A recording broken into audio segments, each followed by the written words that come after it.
The Urbanization of America by Kristen Kishore. Growing cities. The population of the United States grew throughout the 1800s.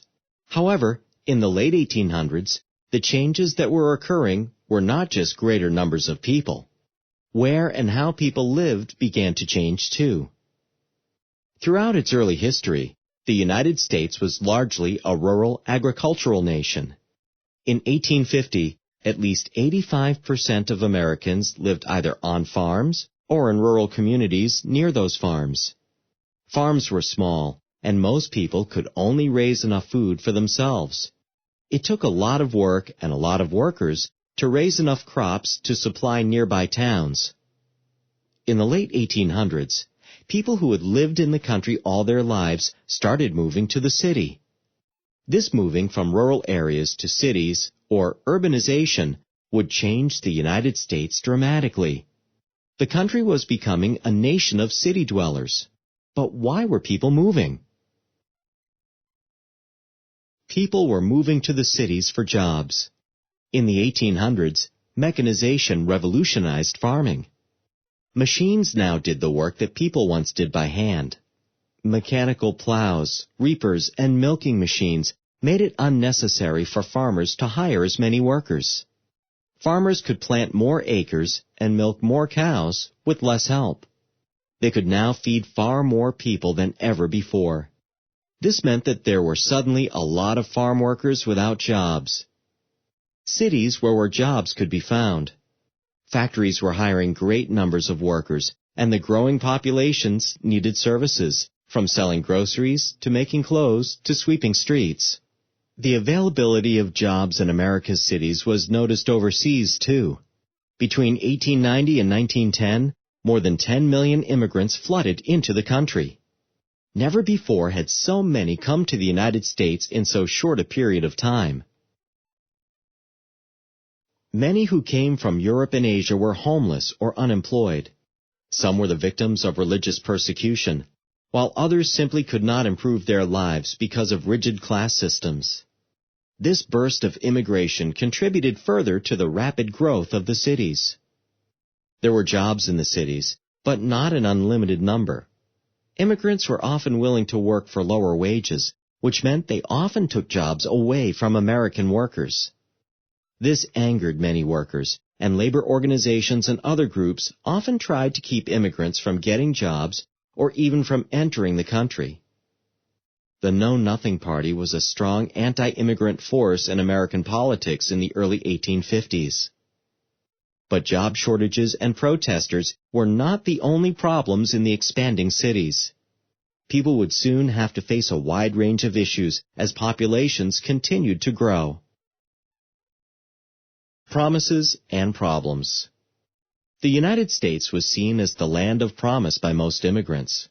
Because of increased industrial output and greater opportunities, many poor people, both American and immigrants, improved their lives dramatically during this period. They worked hard, and many succeeded, some even becoming very wealthy. With more people earning and spending money, more opportunities opened up.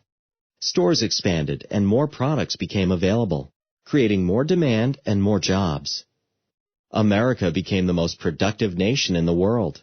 However, not every story was a success story, and people face growing problems created by the increasing size of the cities. Many immigrants and rural poor who had come to the city worked endlessly, but could not escape poverty. Many did not have the skills or education to escape low-paying jobs.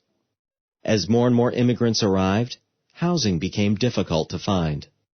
Buildings were divided into smaller and smaller apartments, and large families often crowded into these tiny tenements. In the cities, people had to take what was available.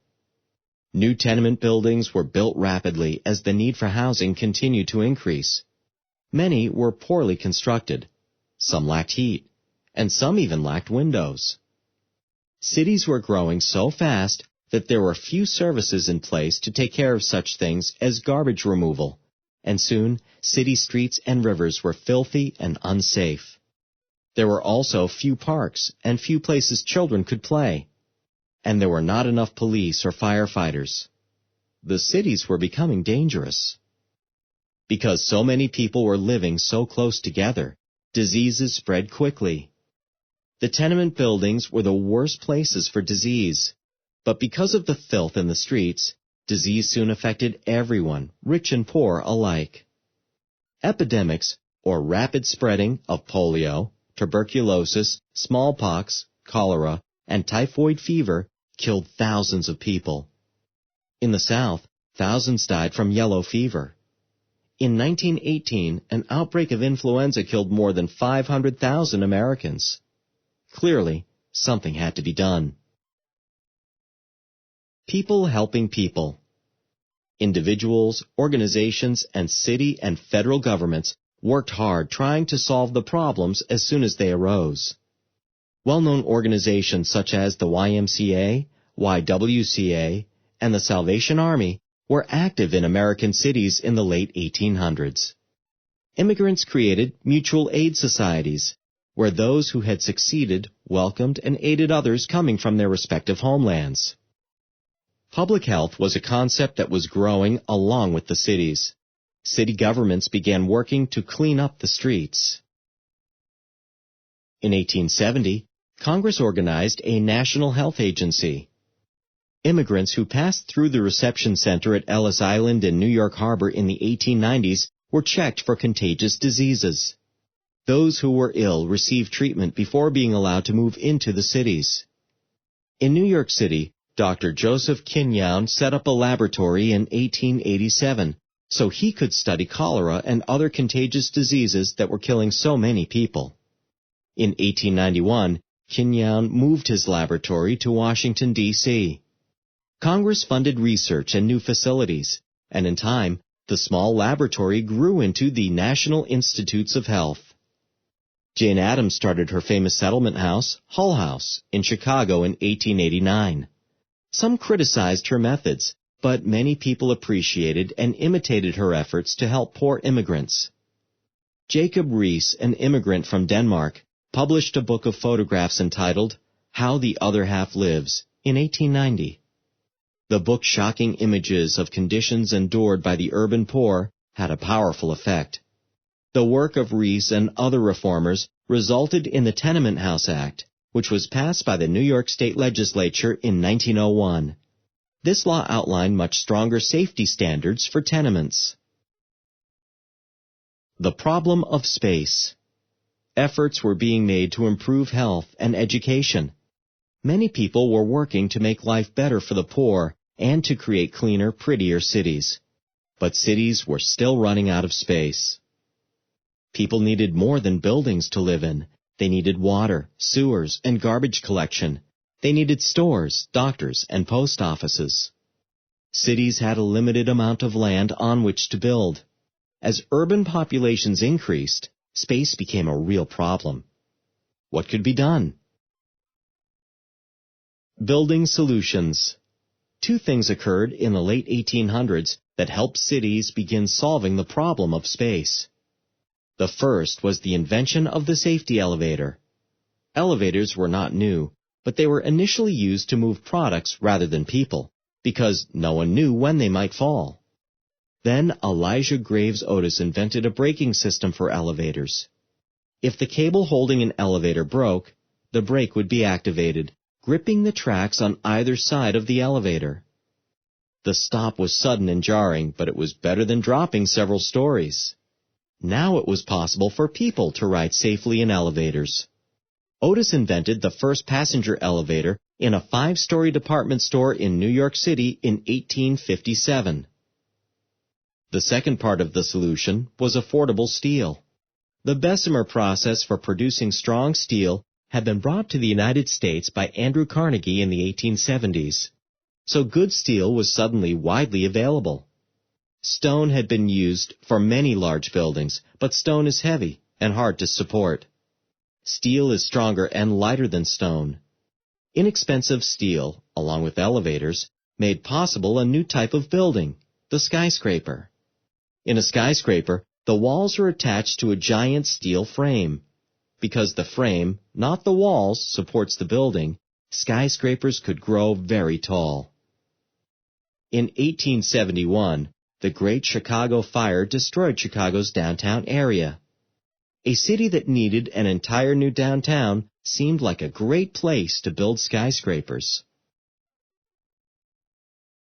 The first skyscraper, the Home Insurance Building, was completed in Chicago in 1885. At 10 stories tall, it was the tallest building in the country. With the success of this building, skyscrapers began to appear all over Chicago. Soon they were being built in other cities as well, getting taller and taller as people became more confident in the new technology and materials.